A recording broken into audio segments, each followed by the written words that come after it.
Hola, bonjour, Virgo. Welcome to your February 2016 Taroscope reading. Guys, Happy New Year. Wherever you are listening to from around the world, I hope it has been a prosperous, great start to your year. We are going to be using the Morgan Greer deck in front of you, and there will be 4 cards which will represent roughly 1 week for each card, and then a 5th overall energy card. But the reading is a little bit more fluent than that. It's not locked into any specifics this time around, just a general guideline.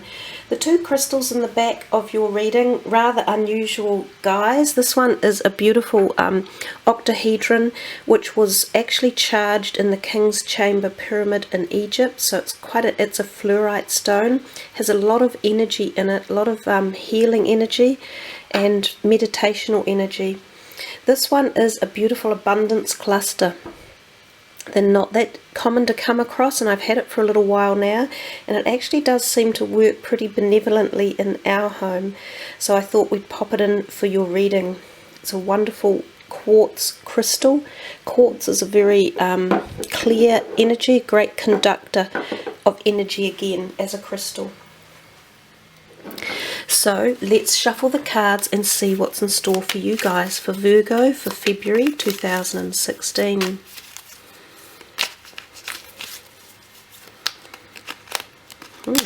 Boy, I'm not getting those very far, am I?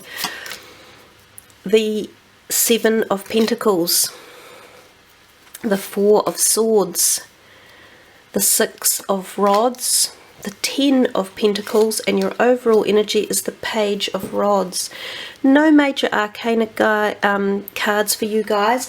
Lots of colour, kind of earth looking colour, which sort of suits your whole earth energy. We've got the 2 Pentacles, which is your energy, and then 2 rods and a sword. 2 sevens. Yeah, so 7s are often about spirituality and going within your own psyche and addressing things about yourself. So this might be an internalized reading a little bit, even though we've got people in here, we see people, but a lot of this might be about you and your thoughts and your desires and wants for the month. We start off with this 7 of Pentacles here. It's a nice card. It usually refers to the fact that your finances are coming along quite nicely. And nice that I put this abundance cluster in for you, because both of these cards are about stable finances. So it's nice also because this is the beginning of the year in February, and you're starting off the year with this feeling of some sort of stability around finances.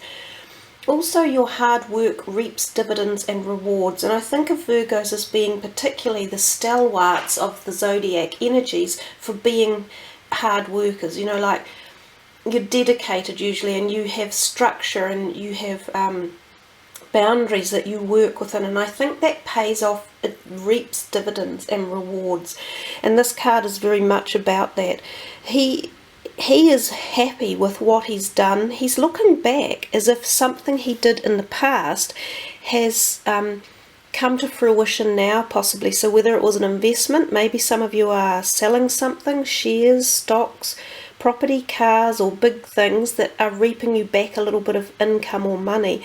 Maybe it's what you learned. Maybe you've become accredited in a subject, or you've just finished a degree, and that enables you to earn the money.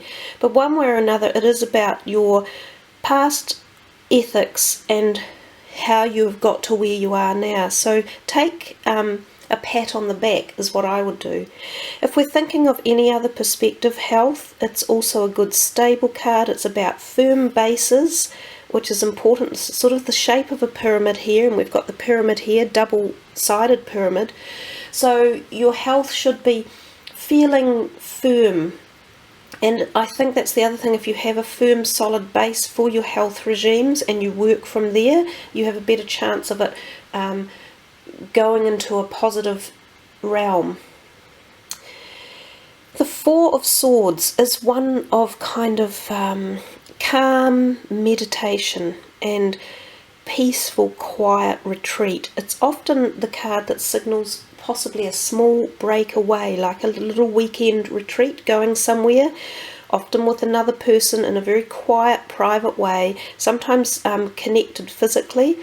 It can also even be a card of conception.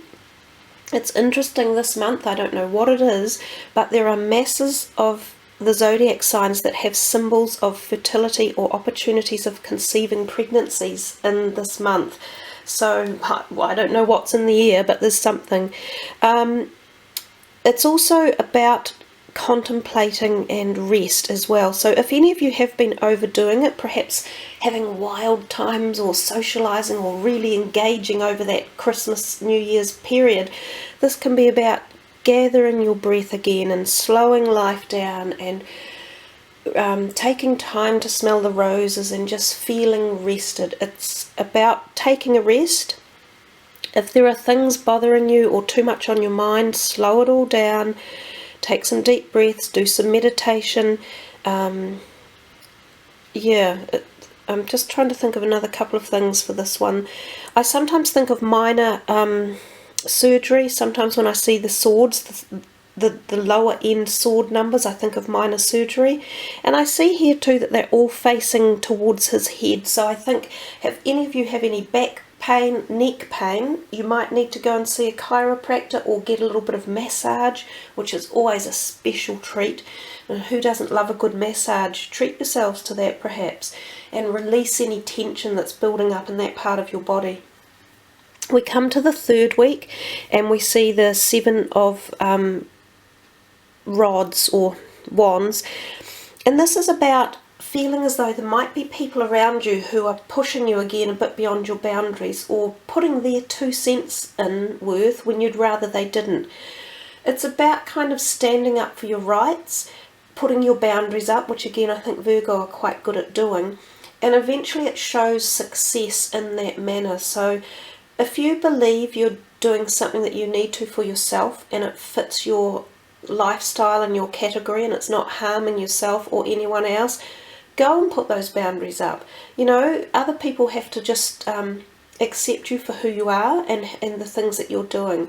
Eventually it does show that you have success because you're above these other people and all their wants and needs, but at the same time listen to what others are saying. Often when we're in relationships with people, it's not just our point of view that's important, it's about listening to other people and their concerns as well.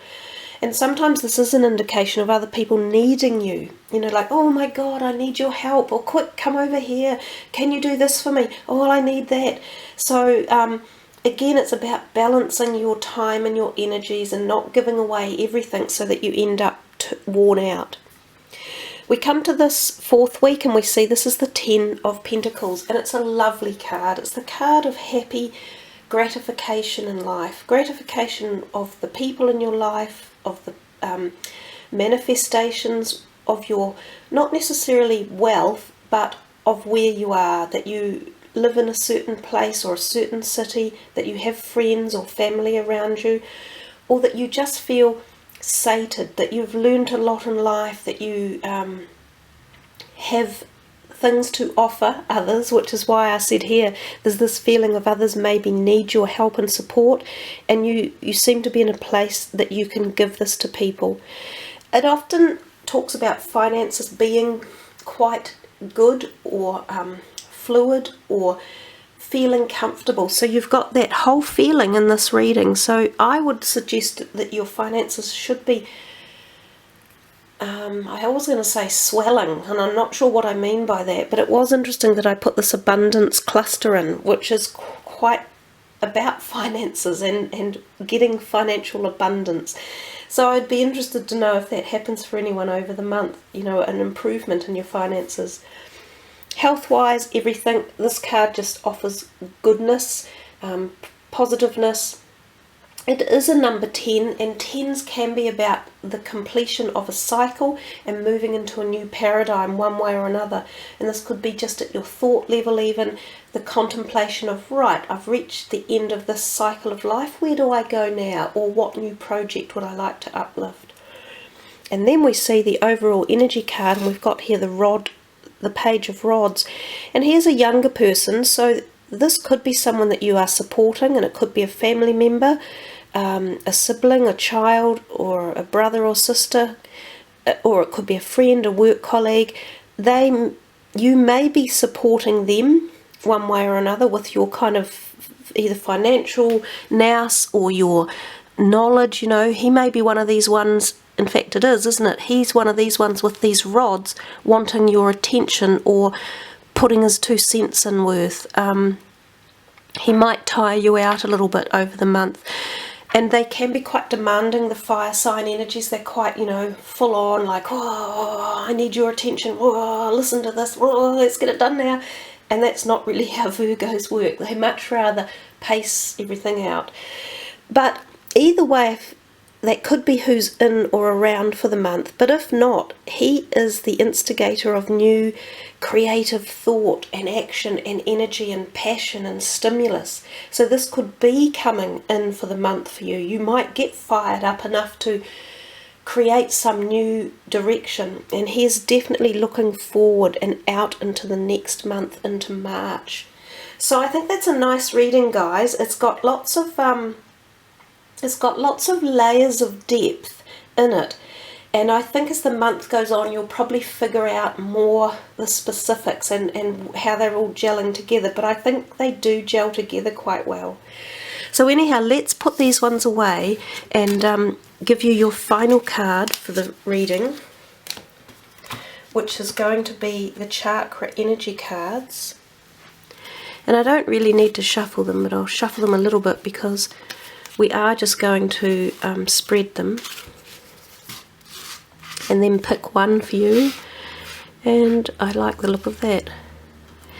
Action, movement, perseverance, discipline and motivation. And that is really interesting, isn't it? Because that was your overall energy card for the month. So there was something in there about that for you. It comes to you from the base chakra, which is down at the base of your spine as such, through your hips and groin area. Just sit back and listen while I read the words for you. Listen to the call of your inner rhythms and take bold action in the direction of your dreams today. Cloaked in the fabrics of her passion and at one with the moment, a dancer glides across a stage of sparkled moss and moonlit leaves. She moves with a sense of graceful certainty, and knowing that the ground upon which she dances will rise to meet her steps. Her movements are free and expressive. Her eyes seek nothing outside of herself, for she follows a rhythm that comes from within. Connected to the earth and reaching for the heavens, her dance is a bridge of divine inspiration. She is the embodiment of unified action. And you guys, you're Virgo, you're connected to the earth. So this is, and as I said, this is the base chakra, so it's quite nice. This is your energy in this reading. So it's all about your innate earth energy. In our modern world, with so many different pressures and roles to play, our actions are often inconsistent, postponed, or not aligned with our goals. We stand at the edge of our dreams, overwhelmed by uncertainty of how best to begin. This card is here to remind you don't need to see the entire path ahead. You just need to clarify your intentions, feel the rhythms of your calling, and begin. Take the first step in faith, knowing that the universe will align to support you. Consider an area of your life that you are ready to change or transform. Ask yourself what physical action you can take today, perhaps even in the next 10 minutes, to assist in bringing about this goal. When the answers come, follow it. Don't get overwhelmed by the end result or the details in between. Just begin. Once you start, you will find new energy will come in to lift your steps and inspire whatever is needed next. As you take one step and then another, you will begin to build momentum like the turning of a great wheel. Gradual at first, but soon you are rolling and can guide your energy in any desired direction. Stay with this momentum. Persevere. Consistent action will carry you swiftly towards your goals. When our actions stem from a sense of inner knowing, like a dancer moving to the pulse of an inner rhythm, our steps will always be guided and true. Don't wait for things to happen. Start dancing and the music will rise to meet you. So there you are, guys. I think that is a really nice grounded way to finish your reading and messages for February. I wish you all the very best as you move into February, and I shall see you for March. Thank you all for watching, liking and subbing. Happy February. Ka kite noa. Much aroha. Namaste.